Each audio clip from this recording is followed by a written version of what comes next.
சீமான் அவர்களை பொறுத்தளவில் நிலைப்பாட்டில் உறுதியாக போகிறார், கன்சிஸ்டண்டாக போகிறார். நீங்கள் சீமான் எடுத்து வச்ச இஷ்யூ தான் விஜய் அறுவடை பண்ணியிருக்கிறார்.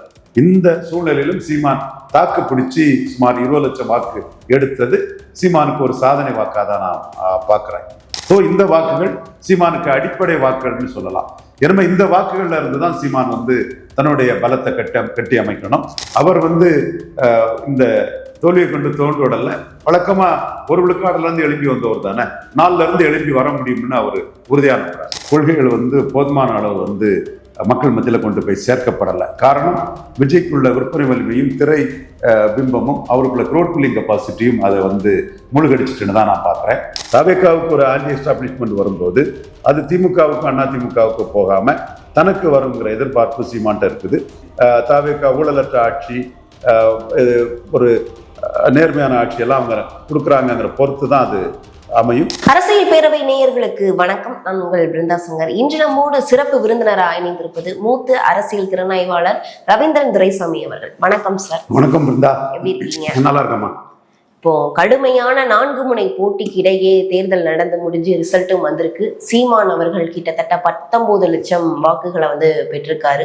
இந்த வாக்குகள் சீமான் அவர்களுடைய கட்சியை வளர்க்கிறதற்கு போதுமா இருக்கும் நீ நினைக்கிறீங்களா சார்? சீமான் அவர்களை பொறுத்தளவுல நிலைப்பாட்டில் உறுதியா போறார், கன்சிஸ்டண்டா போறார். நீங்க சீமான் எடுத்து வச்ச இஷ்யூ தான் விஜய் அறுவடை பண்ணியிருக்கிறார். விஜய் சினிமா பாப்புலாரிட்டி அந்த இதுல ஒரு இன்க்ளூசிவ் பொலிட்டிக்ஸ் ஃபார் ஆல்ங்கிற லெவலில் அறுவடை பண்ணிட்டார். சீமான் பிராமண கடப்பாருன்னு 5 பிராமண கேண்டிடேட் 6 பிராமண கேண்டிடேட் போட்டார். விஜய்க்கு 2 பிராமண கேண்டிடேட்டும் வெற்றி பெற்றிருக்காங்க. ஸோ இந்த திமுக அண்ணா திமுகவுக்கு மாற்றுங்கிற அந்த அரசியலில் விஜய் ஒரு புயலாக ஏற்கனவே பலரும் உருவாக்கி வச்சதை ஒரு பெரிய அறுவடையை பண்ணியிருக்கிறாரு. இந்த சூழ்நிலையிலும் சீமான் தாக்கு பிடிச்சி சுமார் 20 லட்சம் வாக்கு எடுத்தது சீமானுக்கு ஒரு சாதனை வாக்காக தான் நான் பார்க்குறேன். காரணம், இந்த விஜயோட இந்த இதுல பெரிய கட்சிகளே கடுமையான தாக்குதலுக்குள்ளா இருக்குது. தமிழக முதல்வர் மு க ஸ்டாலின் எந்த நல்ல ஒரு ஆட்சியை கொடுத்த ஒருத்தரே குளத்தூர்ல அந்த தொகுதிக்கு அவர் எவ்வளவு பண்ணாரு என்னன்னு எல்லாருக்குமே தெரியும். தோல்வியடையக்கூடிய ஒரு சூழ்நிலை அங்க உருவாயிட்டு இருக்குது. எடப்பாடி பழனிசாமி அதிமுக பலகீனப்பட்டிருக்குங்கிற ஒரு சூழ்நிலையில சீமானுக்கு இந்த பலகீனம் அவர் தொடர்ந்து எரியப்பட்டிருக்கணும். ஆனா அவர் பாதி அளவு வாக்கு எடுத்திருக்காருன்னா அவருக்குள்ள தமிழ் தேசிய வாக்குகள் தான் முழுமையா இந்த 19 லட்சம் வாக்குகள். இந்த 19 லட்சம் வாக்குகளும் வேலுப்பிள்ளை பிரபாகரன் தமிழின தலைவர்னு எடுத்த வாக்குகள், இனப்படுகொலைக்கு எதிராக எடுத்த வாக்குகள்.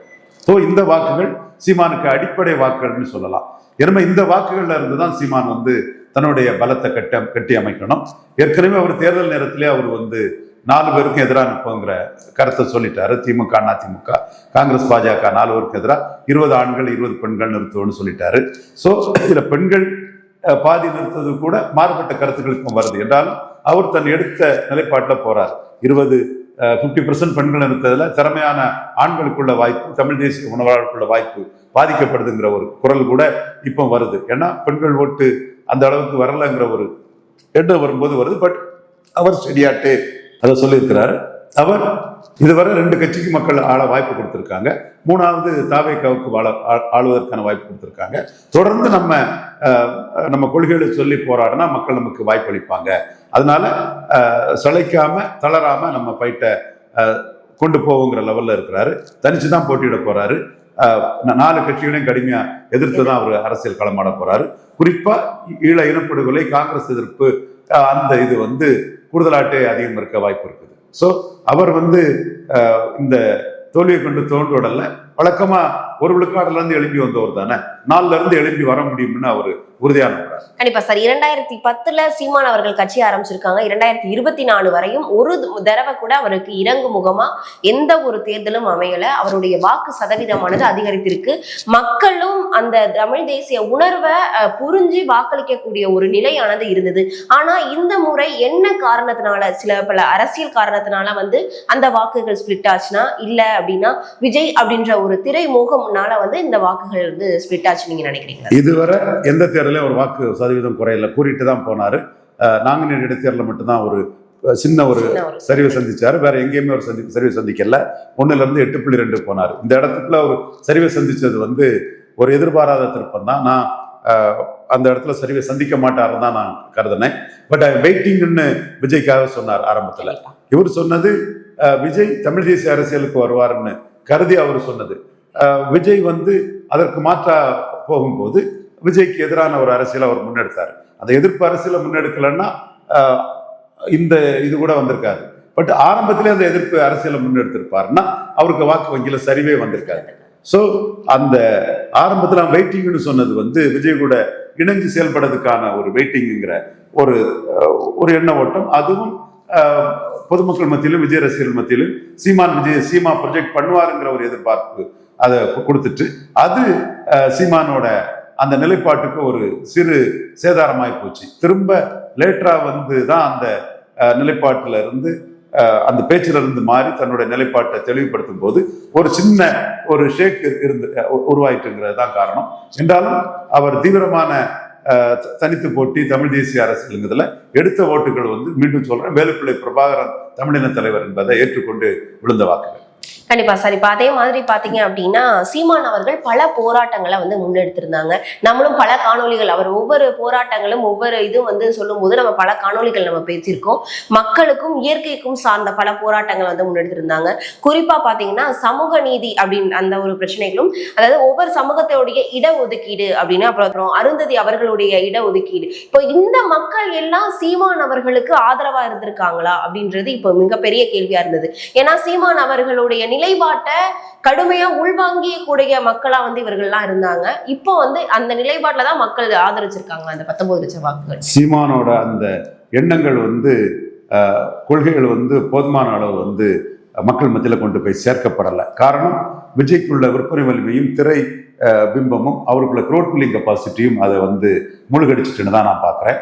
கடைசியாக சீமான் எடுத்த அரசியல் வந்து இன்க்ளூசிவ் அரசியல் ஆட்சிக்கு வந்தா என்ன செய்வாங்கிறது மட்டும்தான் ஒவ்வொரு கூட்டங்களையும் பேசிட்டு இருந்தாரு. அதை விட அக்ரெசிவ் அரசியலை தான் மக்கள் அவர்கிட்ட எதிர்பார்த்தாங்க. அந்த அக்ரெசிவ் அரசியலை வந்து முந்தைய தேர்தலில் பண்ணக்கூடிய அளவுக்கு 26 தேர்தலில் சீமான் பண்ணல. காரணம் என்ன சார்? அந்த அக்ரெசிவான அரசியலை சீமான் அவர்கள் கையில எடுக்காததற்கு காரணம் ரெஸ்ட்ராஸ்பெக்டிவா ஒரு தலைவரோட முடிவுல வாக்கு வங்கியை வச்சு குறை சொல்லக்கூடாது. அது நியாயம் இல்லை. அந்த தேர்தலுக்கு முந்தைய நிலைமை அவருடைய கணிப்புகள் என்ன எதிர்பார்ப்பு என்னங்கிற அடிப்படையில தான் நம்ம இதை சொல்லணும். இப்போ திருமாவளவன் கண்டஸ்ட் பண்ணாரு. கண்டஸ்ட் பண்ண வந்தது கரெக்டுன்னு நான் சொன்னேன். அப்போ கண்டஸ்ட் பண்ணது கரெக்டு நல்ல ஸ்ட்ராட்டஜின்னு சொல்லும்போது திராவிட முன்னேற்ற கழகம் என்ன நினைக்கிறாங்கன்னா, திருமாவளவன் கண்டஸ்ட் பண்ணுனா இடைநிலை ஜாதிகளான உடையார், முதலியார், செங்குந்தர் போன்றவங்கெல்லாம் அதிமுக பாமக அணிக்கு வாக்களிச்சு ஒரு நான் தலித் போலரைசேஷன் அங்க வந்துருங்கிற ஒரு எண்ண ஓட்டம் அவங்களுக்கு வருது. அப்ப திருமாவளவன் கண்டஸ்ட் பண்ணாம இருக்கிறது நல்லதுன்னு கண்டஸ்ட் பண்ண போன திருமாவளவனை அவங்க தலையிட்டு இது பண்றாங்க. அதோட விளைவு என்ன ஆகுதுன்னா, தலித் மக்கள் மத்தியில நம்மளை கண்டஸ்டே பண்ண விடலன்னு அவங்க ஓட்டு பாமக அணிக்கு போகாம தாவேக்காவுக்கு போயிருது. தாவேக்காவை அந்த தேர்தல் களத்துல அவங்க நிற்கும் போது முதன்மை எதிரியா அவங்க பார்க்கல. பல சூழ்நிலைகள் அவங்களை முதன்மை எதிரியா கொண்டு வந்துட்டாலும், முதன்மை கட்சியா கொண்டு வந்துட்டாலும் கூட திமுக கழகம் அதை பார்க்கல. அதிமுக பாமகவை தான் பார்த்தாங்க. பார்த்துக்கிட்டு திருமாவளவன் நம்மளை பாதிக்குங்கிற ஒரு முடிவு எடுத்தாங்க. அது இன்னொரு ரூபத்துல அதை பாதிச்சிச்சு. ரெட்ராஸ்பெக்டிவா தான் இந்த விஷயங்களை பேசுறோம். பட் ஒரு தலைவர் அன்னைக்கு அவருக்கு முன்னாடி உள்ள ஒரு விஷயங்களை பார்க்கும்போது எல்லாருமே எதிர்மறை அரசியல் பண்ணும்போது நம்ம நேர்மறையா நம்ம ஆட்சிக்கு வந்தா இதெல்லாம் பண்ணுவோங்கிற ஒரு இதை பண்ணி அவர் முன்னெடுத்துட்டு போனாரு. அது ஊடகத்திலையும் அது அந்த விஷயம் வந்து தொடர்ந்து அவருக்கு வந்து ஒரு லைம் லைட்டை கொடுக்கல. பட் அவர் இனிமேல் வந்து ஒரு திமுகவும் அதிமுகவும் தாவேக்கா ஆட்சியில சில தவறுகள் இருந்தா எதிர்க்க முடியாது. இவர் ஆட்சியில வராதவங்க போது கடுமையா எதிர்ப்பாரு. அப்ப அந்த மாதிரிப்பட்ட இதுகள் வந்து அவருக்கு ஒரு மைலேஜை மீண்டும் நாளைக்கு கொடுக்கலாம். கண்டிப்பா சார். இப்ப அதே மாதிரி பாத்தீங்க அப்படின்னா காரைக்குடியில வந்து சீமான் அவர்கள் போட்டியிட போறாரு அப்படின்னு தெரியும் போது நம்ம பல காணொலிகள் பேசியிருந்தோம். அந்த காரைக்குடி தொகுதியில இதற்கு முன்பு சீமான் அவர்களுக்கு அதிகப்படியான வாக்குகள் வந்தது. இப்போ சீமான் அவர்களுக்கு வெற்றி வாய்ப்பு அப்படின்றது அந்த இடத்துல அதிகப்படியா இருக்கு அப்படின்ற மாதிரியான விஷயங்கள் நம்ம பேசியிருந்தோம். ஆனா இந்த முறை பாத்தீங்க அப்படின்னா டெபாசிட் கூட இல்ல காரைக்குடியில அப்படின்ற ஒரு நிலை இருக்கு. காரணம் அரசியல் காரணங்களா, இல்ல அப்படின்னா திரைமோகம் அப்படின்ற இடம் இது வந்து அந்த இடத்துல இருக்கு. திரைமோகம்ங்கிற ஒரே வார்த்தையில அது நம்ம இது பண்ணிருக்க முடியாது. அந்த மாற்றுங்கிற இது வந்து விஜயகாந்த், ரஜினிகாந்த் வரல, கமலஹாசன், தென் டாக்டர் ராமதாஸ், திருமாவளவன், ஏசி சண்முகம், பாரிவேந்தர், இப்படி பலரும் திமுக அண்ணா சீமான் பலரும் திமுக அண்ணா திமுகவுக்கு மாற்றுங்கிற ஒரு இதை வந்து இங்க விதைச்சிட்டு இருந்தாங்க. அதுல அவங்க தங்களால் முயற்சிகளை பண்ணி பாதையை செப்பனிட்டு இருந்தாங்க. அது விஜய் போன்ற ஒரு மிகப்பெரிய ரோட்பில்லிங் கெப்பாசிட்டி உள்ள ஒருத்தர் வரும்போது அந்த இமேஜ் அவருக்கு வந்துட்டு இவரால் முடியுங்கிற ஹோப் அவர் மேல கிடைச்சிடுச்சு. அந்த இடத்துல விஜய்க்கு அந்த ஹோப் கிடைக்கும் போது சீமானுக்கு வாக்கு வங்கி அந்த மாற்றம்ங்கிறதுக்கான வாய்ப்பு வங்கி சீமானுக்கு பாதிக்கப்பட்டது. பட் ஐடியாலஜிக்கல் பேஸ்டா உள்ள வாக்குகளும் அவருக்குன்னு உள்ள வாக்குகளும் காரைக்குடி தொகுதியில் கிடைச்சது. சீமானுக்கு நிற்கிறது அவருக்குடைய கொள்கை சார்ந்த மீண்டும் தமிழீழம், தமிழ் தேசியம், தமிழர் உயர்வுங்கிற அந்த வாக்குகள் தான் இருக்கிறது. நான் மீண்டும் சீமான்ட்ட சொல்றது என்னன்னா, இந்த வாக்குகளை முன்னிறுத்தி நீங்க களமாறினாதான் உங்களுக்கு சஸ்டெயின் ஆகி போக முடியும். ஆல் இன்க்ளூசிவ் பொலிட்டிக்ஸ்ங்கிறதுல விஜய் வந்துட்டாரு. ஏன்னா ஆல் இன்க்ளூசிவ் பொலிட்டிக்ஸ்ங்கிறது வந்து திமுக, அண்ணா திமுக, விஜய் 3 பேர் இருக்கும்போது 3 பேருமே திராவிட கட்சிகளுங்கிற ஒரு கண்ணோட்டத்துக்குள்ள அரசியல் பண்ணும்போது நீங்க வந்து தமிழர் நலனுங்கிற அரசியல் தான் உங்களுக்கு கை கொடுக்குங்கிறது என்னோட பார்வை. இனி ஒரு நாட்கள்ல தமிழருங்கிறதுக்குள்ள அதிக அழுத்தம் தான் கொடுப்பார் நான் கருதுறேன். கண்டிப்பா சார். ஏன்னா இனி வரும் காலங்கள்ல மிகப்பெரிய ஒரு கடுமையான போட்டிகள் இருக்கக்கூடிய ஒரு சூழ்நிலையில சீமான் அவர்களுடைய கட்சியை வளர்க்கறதுக்கு எந்த மாதிரியான முன்னெடுப்பார்கள் எடுக்க போறாரு, இன்னொன்னு முக்கியமா கொள்கை அப்படின்றதுல ரொம்ப பிடித்தமா இருக்காரு. இந்த கொள்கையை மக்களிடம் வந்து எப்படி கொண்டு சேர்க்க போறாரு அப்படின்றது மிகப்பெரிய ஒரு கேள்விக்குறியா இருக்கு. காரணம் அந்த தாவேகா அப்படின்ற ஒரு மிகப்பெரிய ஒரு கட்சி இந்த தடவை ஆட்சி அமைக்கக்கூடிய ஒரு நிலை இருக்கிறதுனால எப்படி சார் கொண்டு போறாரு? தாவேகா தனக்கு வாக்களிச்ச மக்கள்கிட்ட எப்படி பெர்ஃபார்ம் பண்றாங்க, அந்த மக்களின் நம்பிக்கையை எப்படி கேரி ஆன் பண்ணி கொண்டு போறாங்க பொறுத்து தான் நாம் தமிழர் வளர்ச்சி இருக்கும். தாவேகாவுக்கு ஒரு ஆன்டி எஸ்டாப்ளிஷ்மெண்ட் வரும்போது அது திமுகவுக்கு அண்ணா திமுகவுக்கு போகாம தனக்கு வருங்கிற எதிர்பார்ப்பு சீமான்ட்ட இருக்குது. அது தனக்கு ஆன்டி எஸ்டாப்ளிஷ்மெண்ட் வராம எப்படி தாவேகா ஊழலற்ற ஆட்சி, ஒரு நேர்மையான ஆட்சி எல்லாம் அவங்க கொடுக்குறாங்கிற பொறுத்து தான் அது அமையும். தாவேகா எப்படி அவங்க ப்ராமிஸ் படி ஆட்சி அமைக்க போறாங்கிற நம்ம பொறுத்திருந்து பார்த்து தான் அதுக்குள்ள கருத்தை சொல்ல முடியும். அவங்க மக்கள் எதிர்பார்ப்பு நல்லாட்சி கொடுப்பாங்க லெவல்ல தான் மக்கள் அவங்களுக்கு வாக்களிச்சிருக்காங்க. ஒரு 35 விழுக்காடு அளவு மக்கள் வாக்களிச்சிருக்காங்கன்னா மக்கள் தலைமை எம்ஜிஆருக்கு தனியாக கொடுத்ததை விட ஒரு 3-4% வாக்கு அதிகம் தான் விஜய் கொடுத்துருக்காங்கன்னா எம்ஜிஆரோட கூடுதல் அளவு மக்கள் நம்பிக்கை கொடுத்துருக்காங்க. பட் முழுமையான 4 முனை போட்டி இல்லாததுனால சீட் கன்வர்ஷன்ல எம்ஜிஆரோட கீழே தான் இருக்கிறாரு. என்றாலும் இவர் தன்னோட யாரோட துணை சேர்க்கிறாரு, யாரை கூட்டணிக்கு சேர்க்கிறாரு, அந்த கூட்டணி பிரஷருக்கு ஆட்படாம எப்படி ஆட்சி அமைக்க போறாங்களா பொறுத்திருந்தான் பார்க்கணும். அவருடைய ஆட்சி பற்றிய முடிவுகளுக்கு நம்ம வரும்போதே அதை நம்ம எதிர்மறையா சொல்லாம எப்படி வர்றாருன்னு ஒரு பாசிட்டிவ் குரூப்ல கொடுத்து அதற்கு பிறகுதான் நம்ம அந்த கருத்தை சொல்ல முடியும். இனிமேல் அடுத்து வரக்கூடிய தேர்தலுங்கிறது 2029ங்கிற அடிப்படையில அவரோட ஆட்சிக்கான தீர்ப்பை மக்கள் 3 ஆண்டு கழிச்சு சொல்றதுக்கான வாய்ப்புகள் தான் இருக்குது. 3 ஆண்டுகள்ல ஆட்சியை பற்றிய ஒரு மதிப்பீடு மக்கள் மத்தியில தெளிவா வந்துடும். கண்டிப்பா சார். இப்ப அதே மாதிரி நம்ம தொங்கு சட்டசபை அப்படின்னு சொல்லிட்டு நம்ம பேசிட்டு இருக்கோம். இப்ப நீங்க சொன்ன மாதிரி விஜய் அவர்கள் எந்த இதுல வந்து ஆட்சி அமைக்க போறாரு, அதாவது விஜய் அவர்களோட யாரு போய் கூட்டணிக்கு சேர போறாரு அப்படின்றது மிகப்பெரிய ஒரு எதிர்பார்ப்பா இருக்கு. இன்னும் 2-3 நாட்கள்ல அதோடைய விடை நமக்கு தெரியும் நினைக்கிறேன். நீங்க என்ன மாதிரியான ஆட்சியை இவர் அமைக்க போறாருன்னு நீங்க நினைக்கிறீங்க sir? There is no other alternative to TVK Vijay government. சின்ன ஃபேக்டர் தெளிவா இருக்குது. 233ல பாதி தேவையில்லை, பிரசன்ட் ஓட்டிங்ல பாதி போதும். 233 எம்எல்ஏக்களுமே இன்னொரு எலெக்ஷன் வரதை விரும்ப மாட்டாங்க. ஆமா, இன்னொரு எலெக்ஷன் வரதை யாருமே விரும்ப மாட்டாங்க. ஸோ எம்எல்ஏக்கள் எலெக்ஷன் வர விரும்பாத அந்த ப்ரெஷர் வந்து கட்சி தலைமைக்கு இருக்கும். விசிகால 2 பேர் ஜெயித்திருக்காங்கன்னா உடனே ஒரு எலெக்ஷன் வர்றதுக்கு 2 எம்எல்ஏயும் விரும்ப மாட்டாங்க. ஸோ அந்த எம்எல்ஏக்களின் கருத்தை மனதில் கொண்டுதான் திருமாவளவன் முடிவெடுக்க முடியும். இதுதான் எல்லா கட்சி தலைமைக்கும் உள்ள ஒரு அழுத்தமா இருக்க முடியும். இதுல காங்கிரஸ் வந்து என்ன முடிவெடுக்க போறாங்கதான் பெரிய இது. காங்கிரஸ் முடிவு பற்றி இன்னும் ஒன்றும் இதாகல. அவங்களும் விஜய்கிட்ட நல்ல பேரம் பேசிதான் உள்ள வருவாங்க. விஜயும் தன்னுடைய வாக்கு வங்கி கோகரண்டா போறதுக்கு காங்கிரஸ் தேவைங்கிற முடிவுக்குள்ளதான் இருப்பாரு. அப்படி இருக்கும்போது காங்கிரஸ் இந்த மைனாரிட்டி பொசிஷனை கருத்துல கொண்டு எத்தனை அமைச்சர் என்ன கண்டிஷன்லாம் போட்டுதான் அவங்களும் உள்ள வருவாங்க. பட் காங்கிரஸுக்கு முடிவுக்குள்ள இண்டி கூட்டணி கொலாப்ஸ் ஆயிடக்கூடாதுங்கிறதுல இவர் மல்லிகார்ஜுன கார்கே கருதுறாரு. ஏன்னா அவர் வந்து அகில இந்திய அரசியல் ஒரு குழப்பம் வரும், நம்ம வந்து பிரதமராக உட்கார்ந்துடலாம், அதுக்கு ஸ்டாலினுக்கு 22 எம்பியும் தேவைங்கிற அடிப்படையில தான் நம்ம சட்டமன்ற தேர்தலிலே காங்கிரஸ் கூட்டணியை உருவாக்குனாரு. ராகுல் காந்தி வந்து ஸ்டாலினுக்கு எதிராக தான் இருக்கிறாரு. ஸ்டாலின், மம்தா பானர்ஜி, அகிலேஷ் யாதவ், தேஜஸ்வி யாதவ் எல்லா மதசார்பற்ற கூட்டணி கட்சி தலைவர்களுக்கும் எதிராக தான் ராகுல் இருக்காருன்னு சொல்லும்போது இங்கேயும் ராகுல் வந்து ஸ்டாலினுக்கு எதிரான நடவடிக்கைகள் தான் இருந்தார். பட் மல்லிகார்ஜுன கார்கே சிதம்பரம் முயற்சியில தான் அந்த கூட்டணி உருவாச்சு. ஆனா ராகுல் ஜாயிண்ட் மீட்டிங் பேசாதனால அந்த வாக்குகள் வந்து சரியா பரிமாற்றங்கள் அடையலை. இப்ப ராகுல் காந்தி டைரக்டா விஜய்கிட்ட பேசியிருக்கிறாரு. ஸோ அவர் 5 எம்எல்ஏக்களுமே கூட தாவேக்காவுக்கு ஆதரவுங்கிற ஒரு முடிவு கூட எடுக்கலாம். இப்போ தாவேக்காவுக்கு ஆதரவுங்கிற முடிவு எடுத்தா எம்எல்ஏக்கள் ஒன்றும் ஸ்டாலின் பக்கம் நிற்க மாட்டாங்க. இப்போ ஏன்னா அரசாங்கம் விஜய் கையில வந்ததுனால அரசாங்கத்தின் பக்கம் தான் இருப்பாங்க. ஆனா அந்த 3 எம்எல்ஏக்கள் வந்து கன்னியாகுமரி மாவட்டத்தை சேர்ந்தவங்க, ஒருத்தர் மயிலாடுதுறை, இன்னொருத்தர் விஸ்வநாதன்.